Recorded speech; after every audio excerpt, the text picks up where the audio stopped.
दोस्तों, आज मैं आपको एक जंगल में फंसे हुए राजकुमार और एक शिव भक्त रानी की कहानी सुनाती हूँ, जिसके बाद आपको एक पेड़ के पीछे से आने वाली रहस्यमयी आवाज का रहस्य पता चलेगा।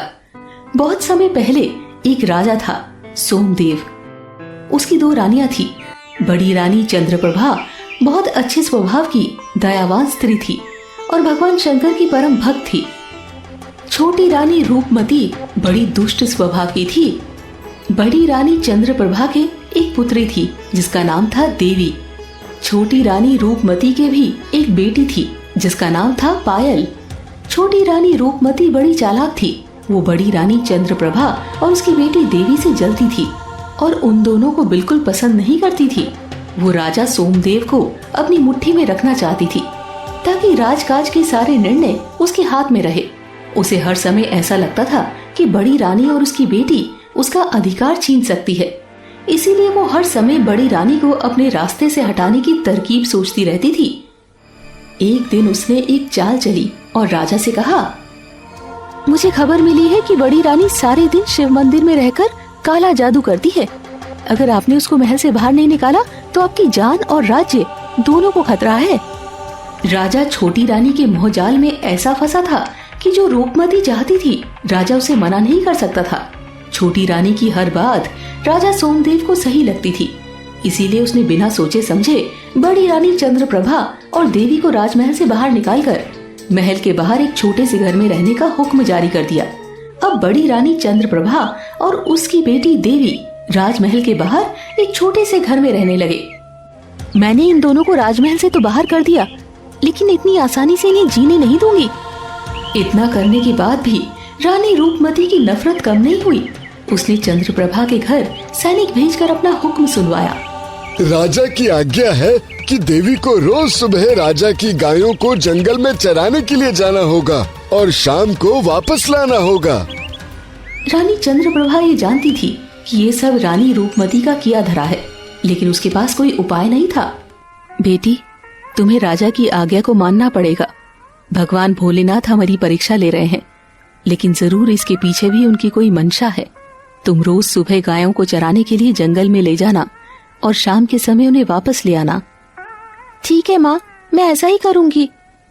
देवी रोज सुबह गायों को जंगल में ले जाती और शाम को वापस ले आती। ऐसा बहुत दिन तक चलता रहा।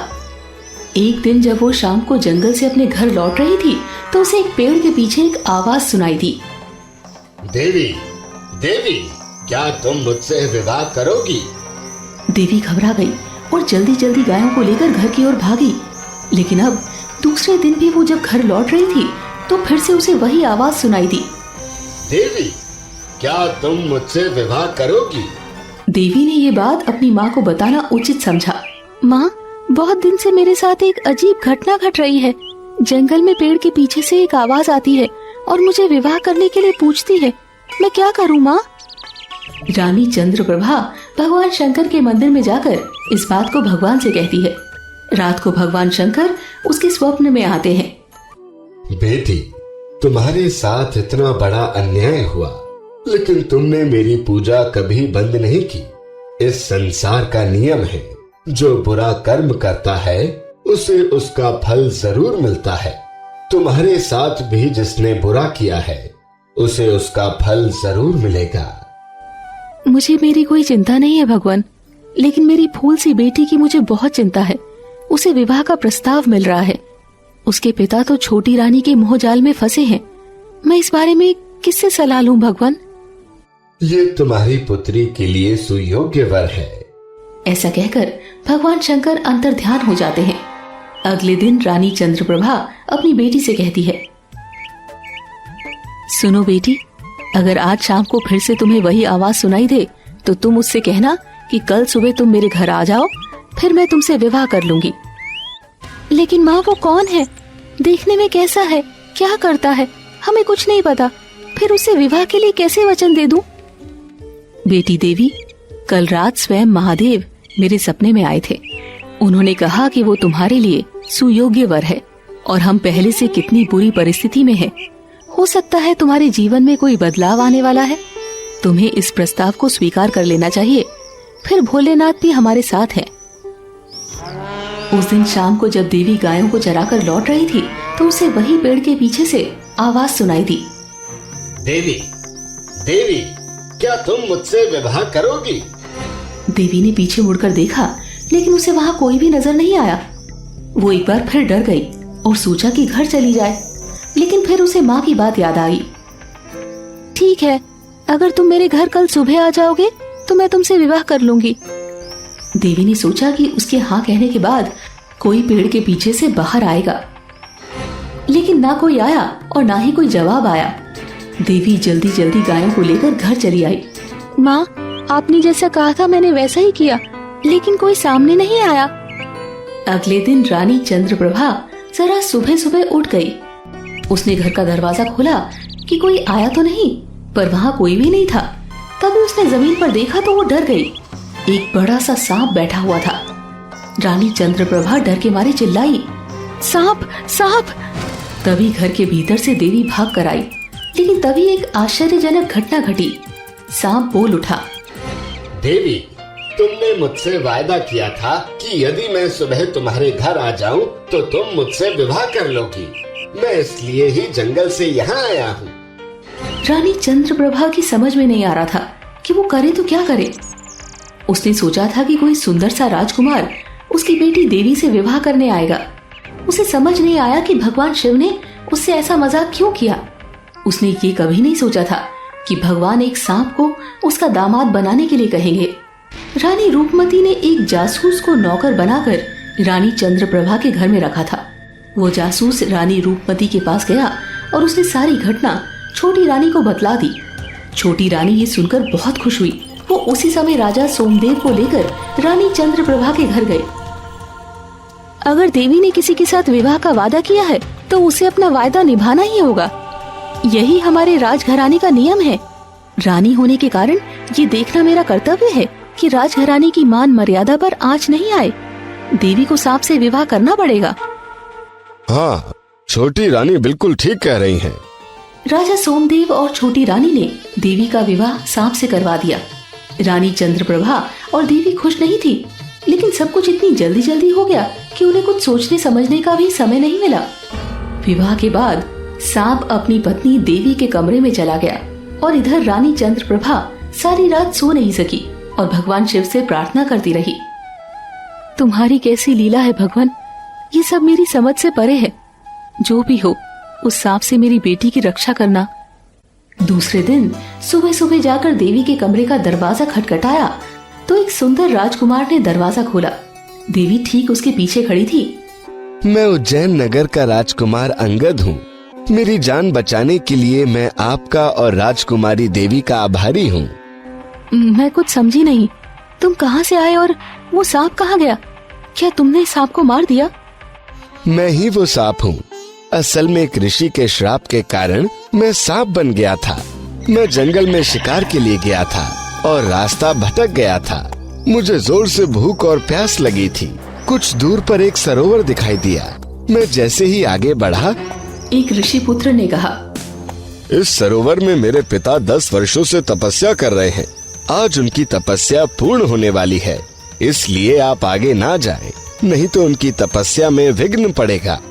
मुझे बहुत जोर से प्यास लगी थी तो मैंने उनकी एक नहीं सुनी और सरोवर की तरफ चला गया। उस सरोवर के अंदर एक ऋषि तपस्या कर रहे थे और उनकी तपस्या पूर्ण होने वाली थी। जैसे ही मैंने उस सरोवर से पानी पिया, उनकी तपस्या भंग हो गई और उन्होंने मुझे श्राप दे दिया। आज रात के बाद तुम एक सांप बन जाओगे और इसी जंगल में विचरण करोगे। मैंने उनसे बहुत मिन्नत की और उन्हें बताया कि मैं भूख और प्यास से व्याकुल था। मुझसे बहुत बड़ी भूल हो गई जो मैंने तुम्हें श्राप दे दिया, जिसके कारण मेरा इतने वर्षों का तप बेकार हो गया। मैं अपना दिया हुआ श्राप तो वापस नहीं ले सकता, लेकिन इसका एक उपाय कर सकता हूँ। जब भी कोई राजकुमारी तुमसे विवाह कर लेगी, तुम इस सांप की योनि से मुक्त होकर मनुष्य बन जाओगे। लेकिन सांप से कौन विवाह करेगा? तुम भगवान शंकर की पूजा करो, वे पशुपति नाथ हैं, वे तुम्हारा कल्याण करेंगे।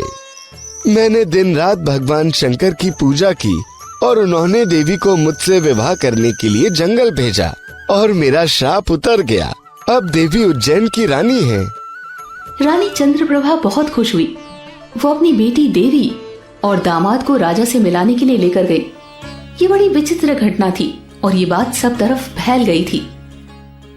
आसपास के लोग, राजा महाराजा इस विचित्र राजकुमार से मिलने राजमहल में आने लगे। राज्य में खुशी का माहौल था और सभी बहुत खुश थे, सिवाय छोटी रानी रूपमती के। रानी रूपमती बहुत गुस्से में थी।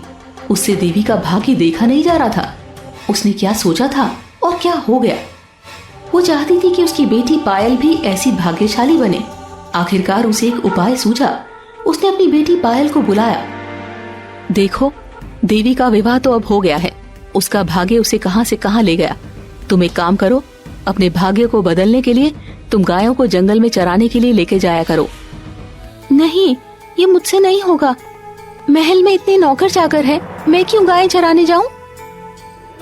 तुम्हें जाना ही होगा, ये मेरी आज्ञा है। और मेरी एक बात ध्यान से सुनो, अगर जंगल में कोई तुमसे विवाह का प्रस्ताव दे तो तुरंत उसे स्वीकार कर लेना और उसे अगले दिन सुबह हमारे महल में बुला लेना। पायल अपनी माँ की इस योजना से डर गई। वो जंगल में नहीं जाना चाहती थी। वो अपनी माँ के सामने बहुत रोई, लेकिन रानी नहीं मानी। पायल रोज सुबह गायों को चराने जंगल ले जाया करती और फिर शाम के समय वापस ले आती, लेकिन उसे जंगल में किसी तरह की आवाज नहीं सुनाई दी, ना ही कोई विवाह का प्रस्ताव मिला। ऐसा कैसे हो सकता है? मुझे ही कोई उपाय करना पड़ेगा। रानी रूपमती ने कुछ सैनिकों को बुलाया। जाओ, जंगल से एक बड़ा सा सांप पकड़ कर लेकर आओ। कुछ दिन खोजने के बाद सैनिक एक बहुत बड़ा अजगर पकड़कर राजमहल ले आए। रानी रूपमती को अपने भाग्य पर पूरा विश्वास था। वो समझती थी कि उसका और उसकी बेटी का भाग्य बड़ी रानी से कहीं भी कम नहीं हो सकता। और सबके मना करने के बाद भी उसने पायल का विवाह इस अजगर से करा दिया। अब रानी रूपमती बहुत खुश थी। विवाह की रात को उसने पायल को अजगर के साथ एक कमरे में बंद कर दिया। मैं किसी से भी छोटी नहीं हो सकती। मैं तुम्हें दिखाऊंगी बड़ी रानी। सुबह होने पर यह अजगर उज्जैन से भी बड़ा राज्य का राजकुमार निकलेगा। रानी रूपमती अपने कमरे में सुबह की प्रतीक्षा कर रही थी। सवेरे सवेरे रानी रूपमती ने पायल के कमरे का दरवाजा खटखटाया, लेकिन कोई उत्तर ना मिला। पायल, दरवाजा खोलो। दामाद जी, दरवाजा खोलो। उसने बार बार जोर जोर से दरवाजा खटखटाया, लेकिन अंदर से कोई जवाब नहीं आया। रानी रूपमती को कुछ गड़बड़ लगी तो उसने सैनिकों को बुलवाया। इस दरवाजे को तोड़ दो। जब सैनिकों ने दरवाजा तोड़ा तो देखा कि एक मोटा अजगर जमीन पर पड़ा हुआ था, लेकिन पायल का कहीं अता पता नहीं था। पायल कहाँ गई? पायल कहाँ गई? रानी रूपमती चीख चीख कर रोने लगी। राजकुमारी पायल कहाँ है? वो जरूर इस अजगर के पेट में होगी। ये कितना मोटा हो गया है। ये सुनकर रानी रूपमती और जोर जोर से रोने लगी। राजा सोमदेव भी रोने लगे। महामंत्री ने अपनी तलवार निकाली और बोले, अगर आप आज्ञा दें तो मैं इस अजगर का पेट चीर कर देखता हूँ। अगर राजकुमारी इसके पेट में जीवित हुई तो उसे बचाने की कोशिश की जाएगी। महामंत्री ने अन्य सैनिक की सहायता से अजगर का पेट चीर डाला। अजगर की मृत्यु हो गई और मरी हुई पायल उसके पेट में से निकली। रूपमती चीख मार मार कर रोने लगी। दोस्तों, इस कहानी से हमें ये सीख मिलती है कि हम किसी का बुरा तो सोच सकते हैं, पर हम उसके भाग्य से नहीं जीत सकते। बुराई का अंत हमेशा बुरा ही होता है और किसी भी परिस्थिति में हमें भगवान पर विश्वास रखना चाहिए।